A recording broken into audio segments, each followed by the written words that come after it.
I want to introduce you to this idea of deep time as opposed to human time. So I'm going to make this distinction between deep time and human time. Some of you might be familiar with that. Others might be thinking, what? Is he made this up? I haven't made it up, honest. Because it's a theme that's come to interest me just over the last year, actually. And it's one that I think links up quite interestingly, or maybe inspiringly, both with the theme of this year's Buddhist Festival, imagination, but also potentially, to some extent, with the whole idea of awakening in the Buddhist tradition. So I'm going to make an argument as best I can that a deep time perspective is one that, to some extent at least, can help us in the journey to awakening. There's the claim. It's good to make claims like that, and then I have to sort of somehow make it sound convincing. So that's. So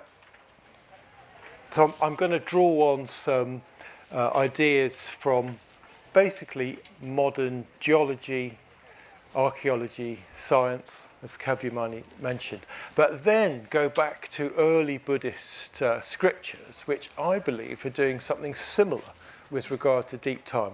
Then I'm going to come back and try and wrap these ideas up into a conclusion for you to chew on, as it were. It's some ideas for you to chew on if you're that kind of person.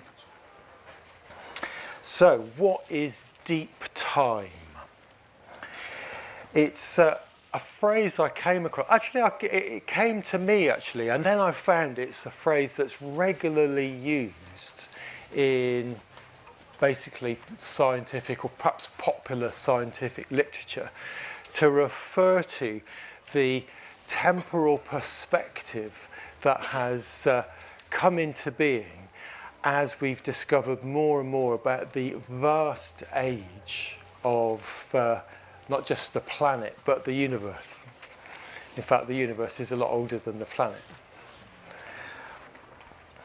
It's deep because it's unimaginably large, you could say. So it seems deep is a metaphor, isn't it, for peering down into a terrifying sort of abyss. That's the image.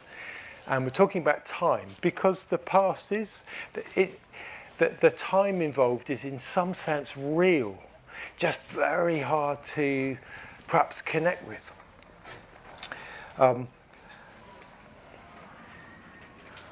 So here we are sitting here today, aware of time from a human point of view.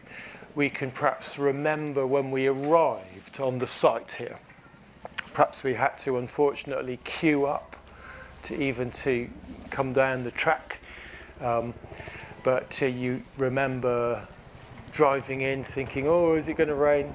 Will I find a nice place to camp and so on? And that memory is quite vivid, perhaps.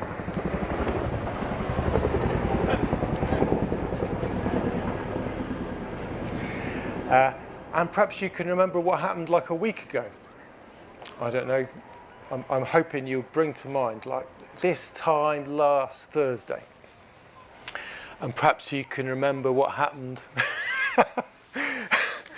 So it's an interesting experiment to try to remember backwards what you've done continuously without any break. How effective is the human memory at being able to preserve information about what's happened? It's actually quite difficult. You have to pay close attention. So don't try it now. But apparently 2 or 3 or perhaps 4 days is it. If you're really lucky, you can trace everything back, apart from sleep. But beyond that, it starts to break up. We have these episodes. Humans remember what's significant. Our brains start to sort out the significant from the insignificant, and they just drop. Our brains, our cognitive sort of apparatus starts to forget what we did, especially if it's repetitive. But we still remember the important stuff. So perhaps from a year ago, you can remember something. Last Buddhist Festival, if you were here. And perhaps you can remember your own childhoods. At least something. Perhaps quite vividly. And then perhaps can you remember stories told by your parents or grandparents about when they were children? Anybody had that kind of experience? So it could be that then those memories, although they're now second hand, go back maybe even 100 years. Isn't that amazing? And then human time goes back longer than that, really, doesn't it? Because there's historical evidence that goes back a couple of thousand years. So perhaps some of you have been to ancient Rome or Athens, seen the ruins there. And of course, we know quite a lot about those ancient civilizations going back 2,500 years. So human time extends back, wow, 2,500 years. Maybe beyond that, I don't know, to ancient Mesopotamia or the pyramids in Egypt. Oh, forgot Stonehenge. That's about 4,500 years ago, isn't it? We know they're human. We don't know what they're for exactly. It was not a culture that wrote anything down. And then there's slightly older human cultures. But then beyond that, history drops away. We've got the past, as it were. So we know that human beings, much like us, lived in cities, but before that they would have lived in various ways, before farming was widely taken up by humans. They would have, far fewer humans would have lived in groups that in some ways hunted and gathered, and that was back 100,000 years, yeah? So human time, does it go back that far, would you say? I don't know if we can't remember it, but we could imagine human beings in some sense. Maybe that's 20,000 generations of human beings. So they're all our ancestors, actually, except back that far, that we don't have particular ancestors. Like all of them are our ancestors. But beyond that, beyond any human memory, there's still past, isn't there? There's still other animals, living beings. There's our direct ancestors in the evolutionary sort of progression. So it's just a little exercise to warm us up. Can you turn to your neighbour and think of the oldest thing you've come across? The oldest thing you've come across. So this is just 30 seconds.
Anybody be willing to share a very old thing that came up? A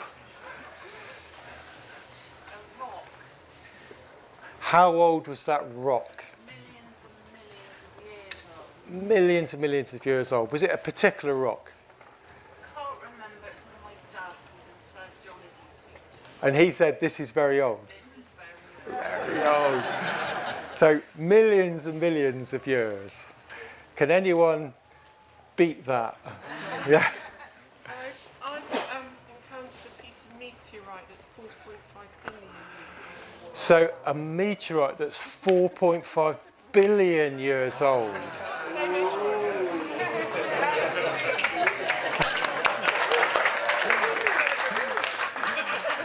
Have you held it? No, it's how I got here today. Yeah, I have held it today. Yeah. I don't think we can beat that, can we? Can anybody? Yeah. Go on. Any more? The moon. How old's the moon?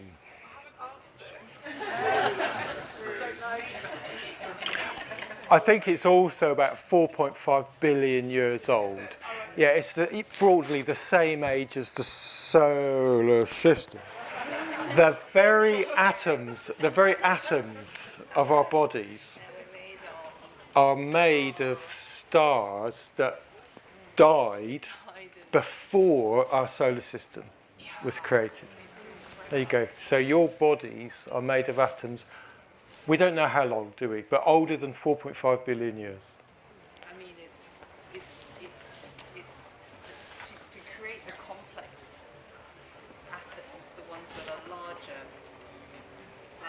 It needed recycling of the original atoms over several. Exactly. It's not even solar systems, but whole star systems. You know when they show you those big star clouds and a star is born? Like one of those has to like die and be reformed into a gas cloud and then be reformed again. It's just incredible. So that was great. I wasn't expecting something that old.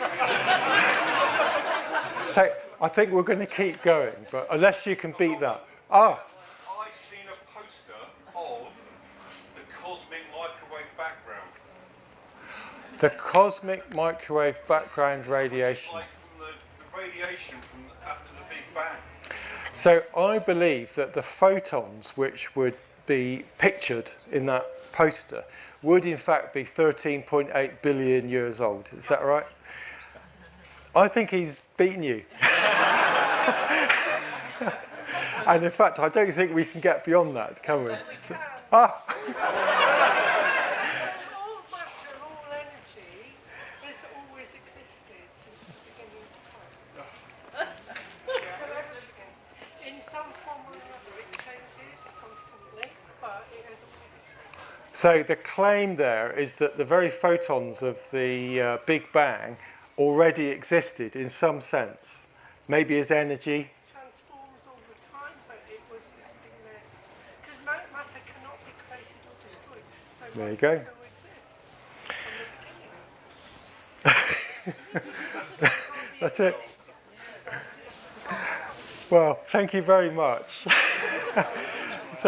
So we've got to, prior to the beginning of the cosmos, prior to 13 point, well, actually time itself began at the beginning of the cosmos 13.8 billion years ago. So I'm not sure we can strictly say before that, but somehow I think she's won. Yeah. Okay, so that worked very well, finding old things. So what's happening there when we're thinking about very old things, in fact, that old? We're not remembering, are we? Of course, we can remember certain things about what it is to be human, our own experience and what's passed on to us by the stories of others and what we read. But there's a certain sort of evidence which appears in our minds by way of concepts and stories, and then somehow, based on that evidence, we imagine the very, very old. We somehow form a mental concept or image of a 4.5-year-old, billion-year-old meteorite. Well, in your case, you held it, but we imagine it as being that old. We imagine the background radiation as being that old, and we sort of imagine what's before that. So imagination seems to be absolutely essential for even talking about deep time. And I think I'll just have to let you chew on how we do that, as it were. But I'll come back to some implications of it. What I'm going to do now is pass round. Look, this is an ammonite, roughly 100 million years old. So a newcomer, obviously, compared to really old things. But 100 million years, is that old? Pretty old, isn't it? So maybe you could just pass this ammonite around. It's just something to get your hands on so that deep time becomes manifest as sensual experience. Another ammonite. They're actually the same things, the same creatures, but you'll see that one's been polished up, split in half and polished up. So these ammonites, they're the fossils of creatures, cephalopods. So they're not so, well, they're in the same family as the creatures that we now call squids and octopuses and nautiluses. But ammonites, as a group, as a whole living family, disappeared. They stopped existing at 66 million years ago when a 10-kilometre asteroid hit the Earth and caused the extinction of the dinosaurs. You might have heard of this extinction event. This was the last great extinction event, 66 million years ago, leading to the end of 80% of the world's species and leaving a kind of ecological niche for the surviving mammals to come forth from their burrows after the nuclear winter had ended. Small burrow-living mammals who are our ancestors. So all the mammals that have since evolved must have evolved from those 2 or 3 species of mammals. So whales and dolphins and bats and rhinoceroses and cows and what other weird animals, mammals there are. What's that? Duck-billed platypuses. And primates and humans have all evolved through natural selection, the differentiation of species over this period of 66 million years. So thinking in that way and just being able to handle a fossil and thinking of, I mean, there's masses of evidence for this extinction event. We come to the sense that this stuff really happened. I think that's an important aspect of thinking about deep time. The evidence might be partial sometimes. It's the result of 200 or 300 years of scientific research by people who are crazy about fossils, digging away, and other people who are got the time and energy to pool their knowledge and come up with ideas and theories to explain what they find, coming up with ideas that explain the process of evolution of all these living forms. And the evidence in some cases gets very powerful, very overwhelming. So we might come to think, oh yes, we do to some extent have a picture of how human beings have got to exist now, how there's been a long process of the evolution of life over millions of years and hundreds of millions of years. That can't really be separated from the planet and what's happening on the planet as a whole. So, for instance, where we're all sitting now, we're in the Blackdown Hills, a place presently called the Blackdown Hills. But, of course, they're made of rocks. They're, in fact, a kind of sandstone called chert. I'm on dodgy ground here. If there's any geologists, you'll just have to forgive me. This is me doing my amateur sort of research and discovering that the rocks of the Blackdown Hills are about 100 million years old. Ooh, so you've got to somehow let that just sink in. They're 100 million years old. At that time, this part of the world was somewhere near the equator, and this area was a shallow sea. And into that shallow sea flowed rivers which laid down fine layers of silt. And that silt would have built up over the years and the centuries and the millions of years until it became these rocks, these sandstones, which millions of years later got pushed up and turned into the Blackdown Hills. So we can't separate the animal life that's evolved very slowly from the geological processes that are going on the planet. Everything's in process. Everything's continuously changing.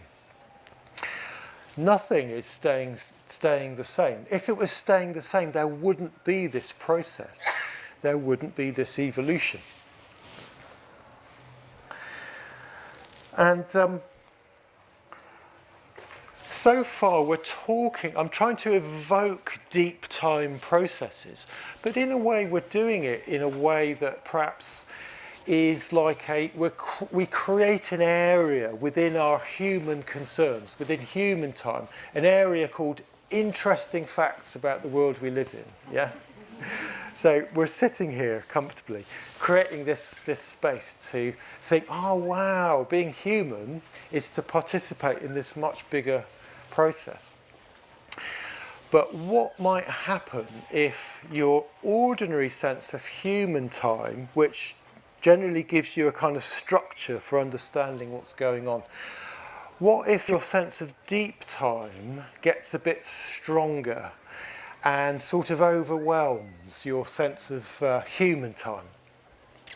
And I had this experience. It was last December. I was thinking about deep time, as you do. It was that cold snap. Do you remember we had a week of sub-zero temperatures?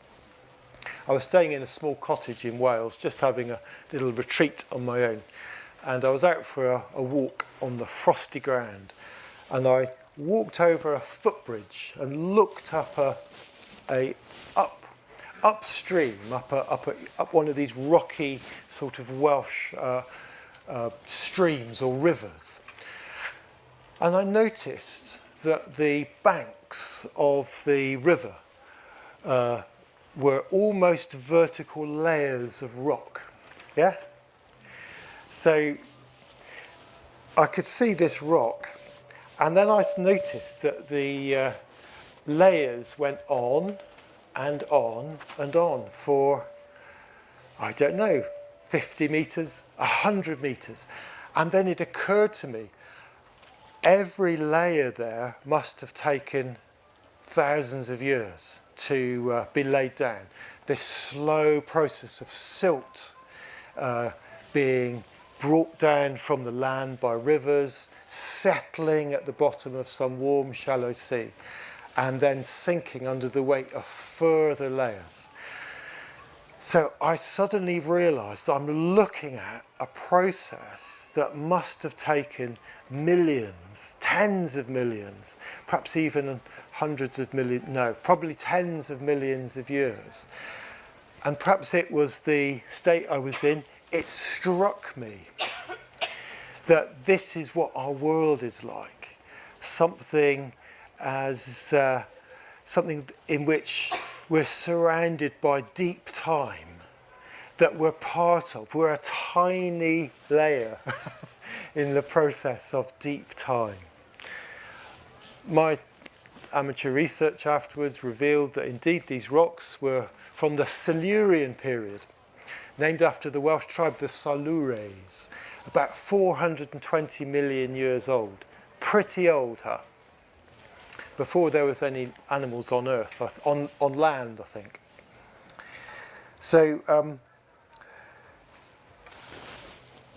I had this experience of a sort of intuition of deep time. And with this intuition of deep time, I had a feeling for it. I had this sense of how time must have always gone on in seconds and hours and days and weeks, just as we experience it. How else could it happen? And yet it's been going on like that over periods which are so vast that a human being can't possibly take it in. We can give it a word, a name, can't we? But our only sense of it can be like this one of knowing its vastness exceeds anything we can process. And it struck me there's a sort of vertigo associated, or giddiness associated with looking down into deep time. Maybe if you're looking at those ammonites now, you might be aware of looking at 100-million-year-old objects. They've been around for all those seconds and days and weeks and years. And we've just appeared on the scene to look at them. So we can talk about a deep time perspective on existence. So here we are, definitely existing in our human time, but that human time is participating in a kind of much larger time, which we could call deep time. And somehow we humans have got minds, have got the imaginative power to, as it were, see beyond human time and sense into this deep time, to reach a deep time perspective on our own existences. What an extraordinary thing that is. I'm going to shift now to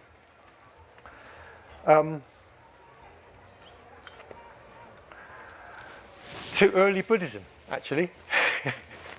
And because once we start talking about a deep time perspective, which is based on this by now fairly familiar scientific evidence that we all get taught at school and is quite easily accessible for us, even though it's a bit mind-boggling, it then becomes interesting to turn to early Buddhist discourses, which date from perhaps 2,500 years ago, to find the Buddha in teaching his dharma, his way to awakening, also drawing on a deep time perspective.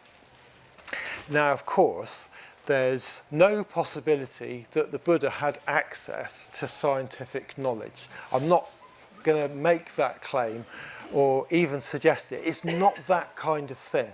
But rather, the Buddha, I think he was a great storyteller, actually. That's one kind of perspective I've come to on the Buddha.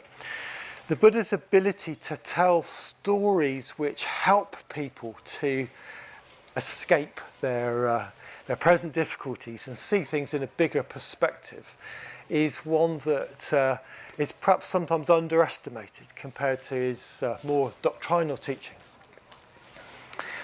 So the Buddha may not have known about science, but he certainly lived in an ancient Indian culture which, broadly speaking, had a conception of time that's a bit different to the Western conception of time. So let's generalize and say that historically in the West, our conception of time is linear. That's been the case since in Judeo-Christian culture, it's often the basic world picture is that time began at creation. Creation may have happened 6,004 years ago, or some more generally long time ago, but probably it's conceived of as a beginning, and then several thousand years have taken place, some events of which are recorded in the Bible, and then the single important event of the appearance of the Saviour, of Jesus Christ, appeared, and now we're living in the after time. So there's a sort of linear progression of time. And in some ways, modern scientific knowledge, although it's in some ways completely different, it's also inherited a sort of sense of linear time. There's a beginning, the Big Bang, and things have progressed since then in a very big way. But the ancient Indian picture works on a different principle. It's the principle of cyclical time. There's only an endless cycle of time. And it's a picture of time which somehow was grabbed the imagination of ancient Indians. And it's based on the principle that there's that time works in cycles of the appearance of the entire cosmos out of a sort of primal potential, and then the beginning of a period of time called a kalpa, or eon, a kalpa. And that kalpa lasts for a very long time, and then it ends with a kind of colossal conflagration, and everything returns to a state of potential, and then after another long period, that potential re-emerges as the next kalpa. So, all living beings are involved in an endless process of transmigration or rebirth through these kalpas. That's the ancient Indian picture that the Buddha took up and ran with, actually. So, firstly, how long is a kalpa? It's very easy to say it's a very long time. But the Buddha gave this following simile. Some of you will be familiar with this. It's just very delightful. Somebody asks the Buddha, how long is a kalpa? And the Buddha says, monks, a kalpa is long. It is not easy to count how many years it lasts, or how many hundreds of years, or how many thousands of years, or how many hundreds of thousands of years. Is it possible to make a comparison? Somebody asks the Buddha. And the Buddha says, monk, it is possible. Suppose there were a great mountain of rock, 7 miles long, 7 miles broad, and 7 miles high, without cracks or holes, one solid mass. Have you got it? 7 miles high. So that's as tall as Everest, I believe, yeah? But this is 7 miles square and no holes or cracks. Now, suppose a person were to stroke it with a cloth from Benares. Very fine cloth, you understand, from Benares. Once at the end of every 100 years. Monks, using this method, that great mountain of rock would get completely worn down before the ending of a kalpa. This, monks, is how long a kalpa is. That's what I mean by storytelling. Yeah, there's that comparison. Have you now got a sort of sense? He's not using concepts, is he? He's inviting us into a kind of sense of, you can sort of imagine this one stroke, can't you? Over and over again. So a kalpa is very long. And not only that, but the Buddha then uses that very long kalpa to make a point about, within his own teaching really, about the importance of this cosmic perspective. Because of, in this ancient Indian cosmology, it's the force of karma, or previous actions, that keeps beings in a process of transmigration. And because of karma, beings are continually reborn over and over again. So at the beginning of a kalpa, as a kind of collective karma gets manifest as all the as the planet with all its accoutrements, and then onto this planet are reborn all the living beings who are then involved in a process of endless rebirth, really, through these kalpas. So the Buddha makes a number of comparisons about how long each of you, assuming for a moment you can just buy into this, has been involved in transmigration. Monks, transmigration is beginningless.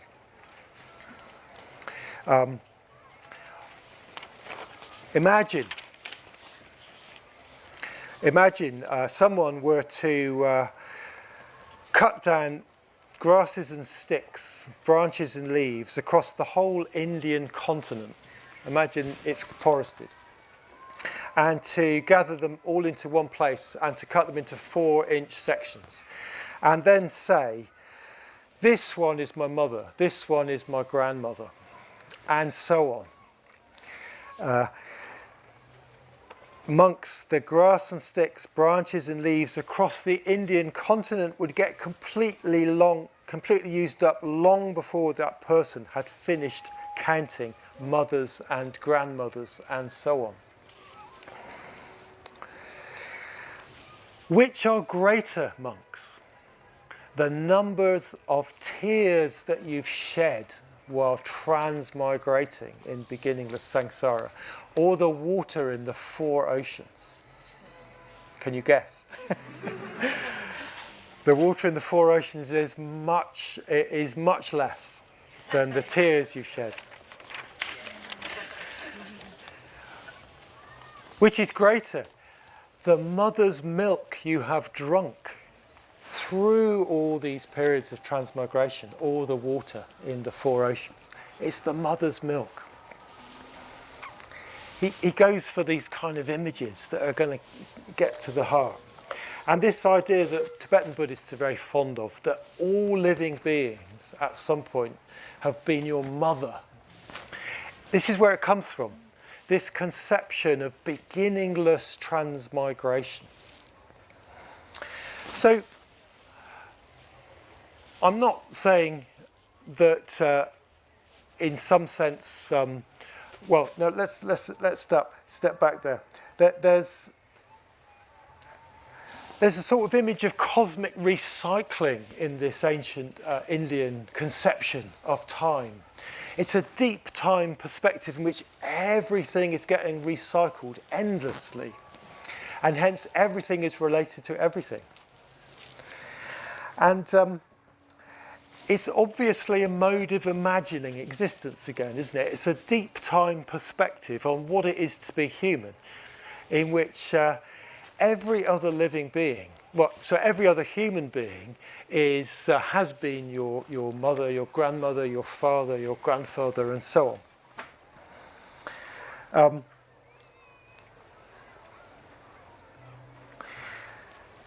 The point here, I don't think the Buddha was trying to teach a kind of cosmology that you might believe in the way that we accept the scientific worldview as evidence-based. Does that make sense?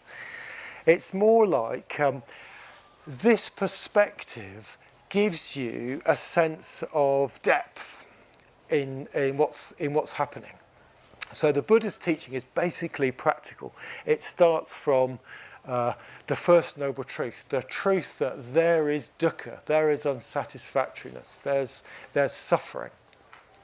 and offers a way to work with that, which is the Noble Eightfold Path and all the other teachings of the Buddhist tradition to bring an end to dukkha, or unsatisfactoriness. But what happens when you ask yourself, well, just how much dukkha is there? Just how long has it been going on? This unsatisfactoriness.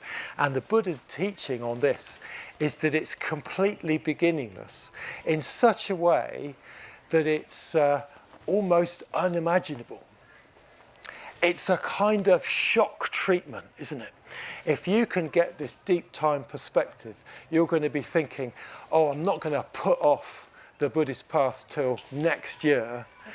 It's been already going on for countless kalpas. Let's get out of here. The shock treatment. So the deep time perspective is one that the Buddha invites people into in order to trigger a sort of sense of impermanence. Yes? If you're looking into beginningless transmigration and seeing endless dukkha, endless unsatisfactoriness, and yet the Buddha's there teaching the Dharma, offering you a way out, that sense of impermanence is going to give you a strong motivation, basically. So I'm suggesting that the deep time perspective in the early Buddhist tradition, and in fact in the Buddhist tradition in India, in Tibet ever since, has had this function of supporting people's motivation to practice the Dharma.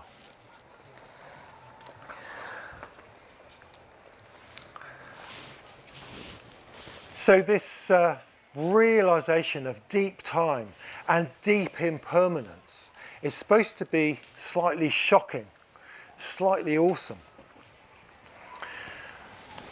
When, however, now we come back to our scientific kind of intuition of deep time, in a different cultural context perhaps, where endless transmigration perhaps isn't our native way of looking at things. It certainly isn't really, doesn't really easily fit with the scientific perspective. I'm thinking that the Buddhist message can still help, but in a slightly different way. So now I'm leaping out of the traditional Buddhist kind of cosmology back into the scientific cosmology, but remembering something about the idea that a deep time perspective might be helpful. It might be a powerful tool for reflection. So, firstly, when we bring a deep time perspective on our present existence, it becomes clear that in the depths of time, what it is to be human is in no way to be separated from anything else. So these bodies are made of atoms that have been around much longer than this solar system. Our very bodies, and therefore our existence as far as we know it, depends upon processes that are going on right now and were going on billions of years ago, whereby stars come into existence through processes of cosmic arising, and they live their lives. Those stars explode in massive explosions, supernovae, spreading large atoms of carbon, oxygen, silicon, iron, all those other ones that we're made of, into gas clouds, which have been collected up into the stuff of the earth. And those atoms in the rocks, in the seas and so on, have been somehow now taken up into a process of life. So life began, what, 4 billion years ago? Single-celled organisms somehow came into existence. Over billions of years, life somehow started photosynthesizing. And then only like 2 billion years ago, those single-celled organisms started forming multi-celled organisms, specializing in a process that ended up with animals like us, who are made of the very same atoms that the Earth is made of. How could we be anything separate from the Earth, made of the whole universe? So, now I can quote Rumi at last. Stop acting so small. Stop acting so small. You are the universe in ecstatic motion. You are the universe in ecstatic motion. So it's a mystical vision, isn't it? But it's supported by this deep time perspective. What it is to be human is to be very ancient elements of the universe, now in ecstatic motion, especially if you go dancing. But even if you sit in meditation and your mind is settling, there's something new and beautiful coming into being, which is the universe. You're not different. Separation is in human time, isn't it? It's a very necessary sort of phase of human time, as it were. We exist individually as human beings within our friendship groups, our families, our communities, where that allows us to be morally responsible, to reflect on how to live and so on. But that human time is really within deep time. It exists within a much bigger perspective. Okay, the next consequence of this deep time perspective is a kind of deep time solidarity with all other living beings. So all living beings actually on Earth, we don't know about elsewhere, I suppose, we're all made of these atoms. So we've got that in common, these same atoms. But deeper than that, it's thought that life only began once. Hard to know, isn't it? But the sort of genetic traces left in all creatures, they seem to converge on a single beginning of life. That's a bit perhaps speculative. But certainly when it comes to animals like us, tetrapod vertebrates, does that make sense? So tetrapod, having 4 limbs. Anybody here with more than 4 limbs? So we've got legs, 2 legs, 2 arms, yeah? And we've got backbones. So we're tetrapods and we're vertebrates. So where does that body plan come from, do you think? It comes from a particular species of fish that crawled out of the sea about 350 million years ago. There's fossils of it around. That fish, of course, didn't have fingers and feet or anything like that, but it had limbs which, with just the same sort of bone structure as we've got.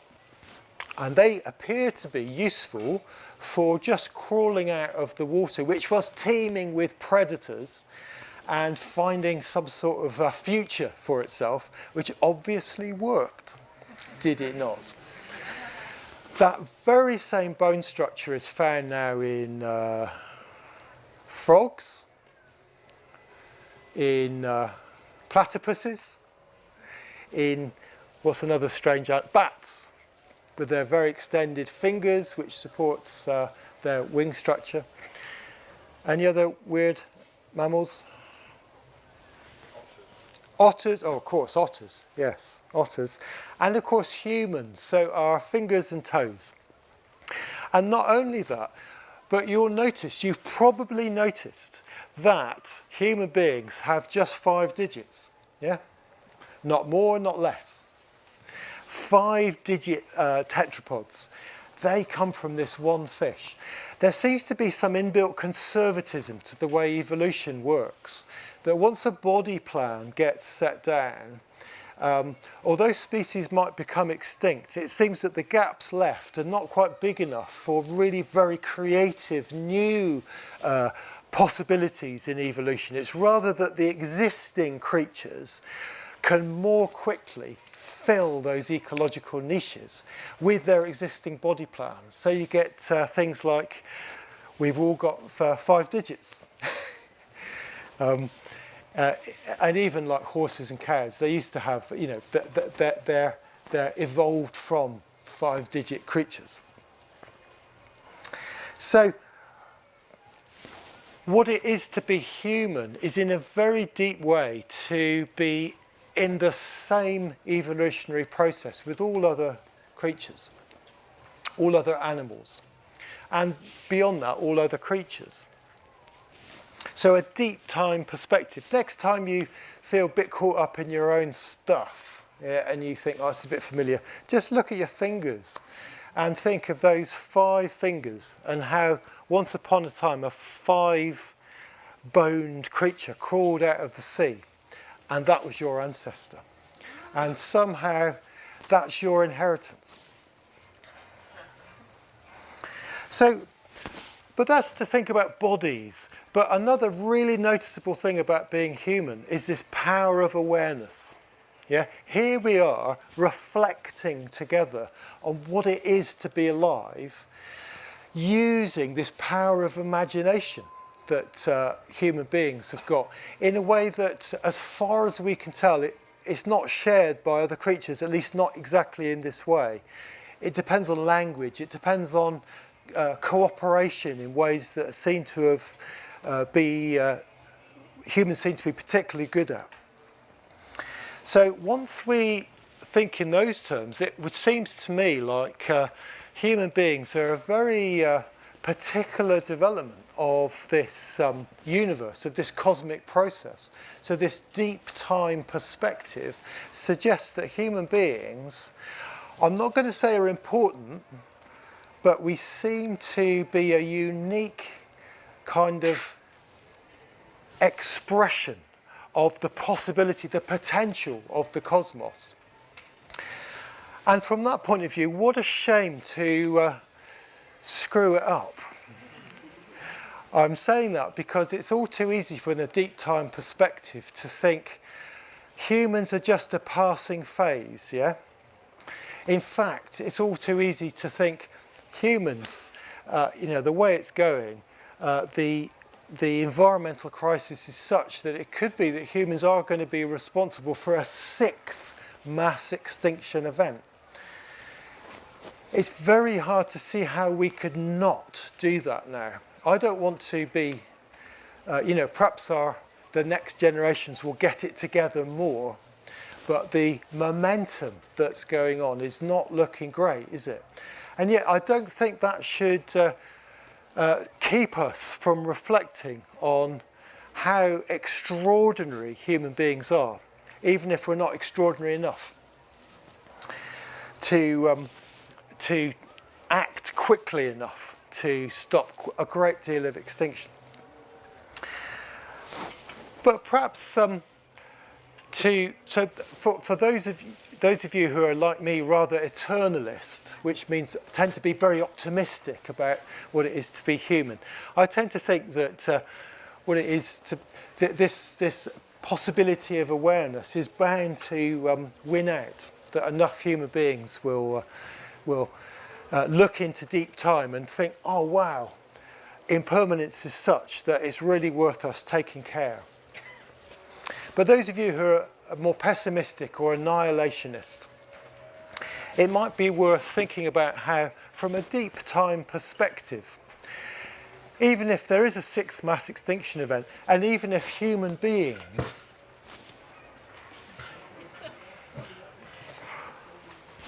don't last much longer than the microphone there. Even if human beings don't make it, if human beings become extinct. And actually, in some sense, it's inevitable that human beings become extinct just in this process. But say we meet our end sooner than we might otherwise have done. This deep time perspective is such that, looking back now, there's been several mass extinction events. And each time, life on this planet has bounced back even more diverse than before and even more interesting. And that process usually takes 5 to 10 million years. Is that a long time? No. So once you start looking into deep time, I'm not saying that means everything's okay. It just means in the big picture, this incredible adventure of life is going to go on, whatever human beings manage to do or not do. So I'll conclude by just saying this deep time perspective, it's worth cultivating it, worth thinking about how time is such that deep time is so much bigger than human time, and you can, with the power of imagination, sort of look into it, perhaps encounter some of the awesomeness of impermanence and change. And that very kind of intuition of deep time can be something that supports a kind of right view about what it is to be human.